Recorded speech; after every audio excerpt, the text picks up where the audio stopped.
I have read 172 productivity books over the last decade. And I used to think that this was the best productivity book of all. It's called The One Thing by Darren Hardy. But I recently received this book from my buddy, and I think it might just be the best productivity book I've ever read.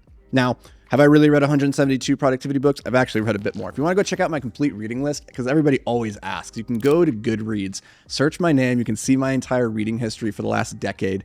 I did a pretty good job of documenting everything there. So go check it out. Anyway, this book that I think might be the best productivity book is based off of a simple idea, which is that there is no greater waste than to do with excellence that which shouldn't be done at all. When we talk about productivity, there's often this, not even a misconception, because I think we realize this, but we don't always acknowledge it in the moment. We get caught up into the whirlwind trap where we're just trying to do more. And in trying to do more, we fill our to-do list with this increasingly long list of stuff that doesn't really matter. You know, I call this watering fake plants, doing things that don't really need to be done because it makes you feel productive. But there's a difference between being productive and just being busy, you know, being in motion versus actually making progress. And for me, the idea of productivity these days, over the last 3 years, and I did a video on this on the main YouTube channel, has really distilled to this simple idea of essentialism. You know, true productivity is focusing your energies on the things that actually matter in life and ignoring everything else. It's not about doing more, it's about doing less, but better. And if you want to check out that video, we'll put a link in the description. It's called, I think, the six things from essentialism that changed my life or something like that. But this book that I want to share with you guys today is called The 5 Types of Wealth by Sahil Bloom. My good buddy Sahil. He sent me this before it even came out. I think today is actually the launch day of this book that I'm recording this. I've had this for a couple of weeks now. And I wanted to share it with you because in this book, he talks about the 5 different types of wealth being time wealth, social wealth, mental wealth, physical wealth, financial wealth.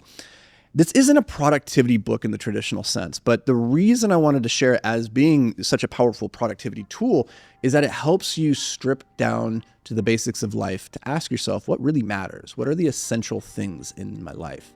You know, when he talks about social wealth in here, one of the questions that he poses is, who is going to be sitting in the front row at your funeral? Who's going to be sitting at the front row of your funeral? And how are they going to feel? What are they going to say about you if they were to get up there and give your eulogy? What words would they be saying? That is a type of wealth, social wealth, relationship wealth. And when you think about just doing more and more and more, trying to be productive, no, the question is actually like, how can I invest in those few relationships?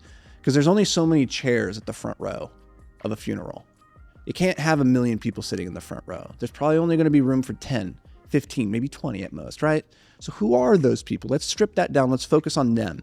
There's another one in here, which is physical wealth, right? Like, what does it mean to have physical wealth? And if you're trying to be productive, you would do well to focus on 3 things in particular. This is what I call the 3 levers of energy. That is your exercise, your nutrition, and your sleep, right? Because if you don't have that form of wealth, then you really don't have anything, right? At the end of the day, that's the table. Your physical health is the table upon which everything else rests in your life. And when you wipe out one of the legs of that table, everything naturally falls to the ground. And so you have to take care of your physical health. That's why it is one of the 5 types of wealth that Sahil's talking about in here. But if you were just to focus on, okay, those 3 things, not doing more, but just doing them better, you would have so much more energy. You would have so much cleaner energy to focus towards the other 4 types of wealth in your life that do move the needle forward. You know, he obviously talks about financial wealth in here, but that one's like the least interesting in the context of this book. And for the context of this podcast, we talk about financial wealth all the time and how to build wealth and how that, you know, you don't really have, if you have a money problem, you don't really have a problem. You just need to go get more money, right? Money solves all your money problems. So, and that's really the focus of this podcast in a lot of ways. So I'm going to leave that one to the side right now because we talk about that one a lot. The last one that I do want to touch on here, though, is the idea of time wealth. And this is a really powerful concept, which is that you are already a time billionaire, right? If you asked Warren Buffett, which would he rather? Would he rather go back to being 20 years old and starting dead broke? Or would he rather be 95 years old like he is now and a multi-billionaire? right? And there's no chance Warren Buffett doesn't take going back to being 20 years old. And the realization here is that you already have 1 billion seconds to work with. You already have that most important of currencies. You have more of it than Warren Buffett, one of the wealthiest, financially wealthiest people in the world. And yet we are seeking that financial wealth. We're seeking that thing that he has, and in exchange for this more valuable and rare currency, which is your time, we're exchanging that. And to a certain degree, you have to do that so you can meet your money obligations in life, right? But at the end of the day, stripping that back and asking yourself, like, okay, does that really matter? Does having the money really matter? If at the end of the day, the purpose of having the money is so not that I can buy things, it's so that people can't buy me. It's so that I can buy my time. It's so that I can fully own these seconds that I have left. But you don't need the money to do that. There's people that do this with very little. It's just a frame of reference. It's a frame of mind and saying, I'm happy with where I'm at. I can be present. I can be here with my family, my friends. I can have my health. I can have those things right now.